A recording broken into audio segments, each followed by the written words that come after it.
Hello, आज मैं लेके आया हूँ टाइफाइड।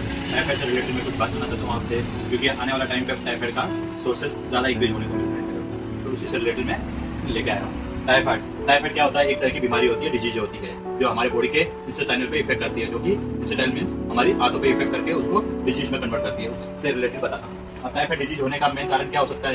इन्फेक्शन हो सकता है। कौन सा इन्फेक्शन हो सकता है? जो कि इन्फेक्शन होने का मेन रीजन हो सकता है सल्मोनेला टाइफी होता है। एक सल्मोनेला एक टाइफी क्या होता है? सल्मोनेला एक टाइफी इन्फेक्टेड होता है, जो हमारे बॉडी में इंसेट होकर टाइफाइड में कन्वर्ट कर देता है, जो कि एक पैथोलॉजिकल के थ्रू ये टाइफाइड में कन्वर्ट करता है। वो आपको मैं कभी पैथोलॉजी बताऊंगा इस बारे में।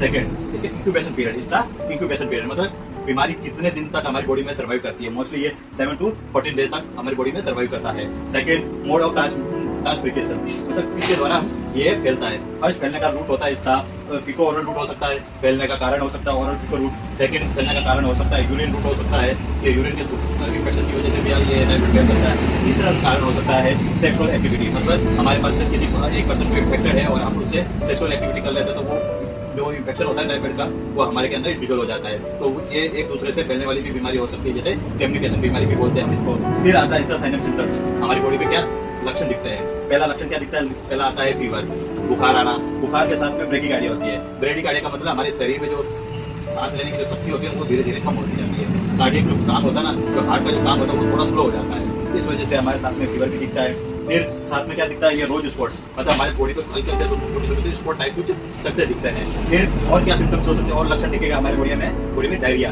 मतलब कंटिन्यू डायरिया। और कैसा डायरिया रहता है?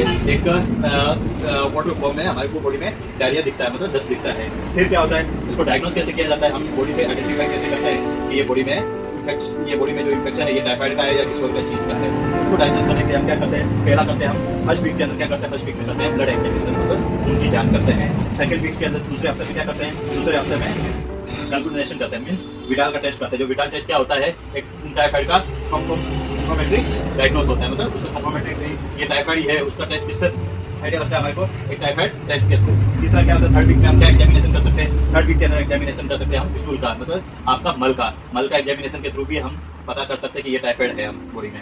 फिर चौथा वीक आता है जिसके अंदर हम क्या यूज करते हैं? यूरिन एग्जामिनेशन, मतलब आपका टॉयलेट का सैंपल लेने से भी हम उससे आइडिया लगा सकते हैं कि बॉडी में टाइफाइड है। अब ये सब मेजर कंप्लीट होने के बाद हमारे को चाहिए ट्रीटमेंट। इसका प्रॉपर ट्रीटमेंट क्या हो सकता है वो अब मैं बताने जा रहा हूँ। प्रॉपर ट्रीटमेंट हो सकता है आपका सेफ वाटर, मतलब साफ वाटर यूज करो, साफ सुथरा पानी पियो।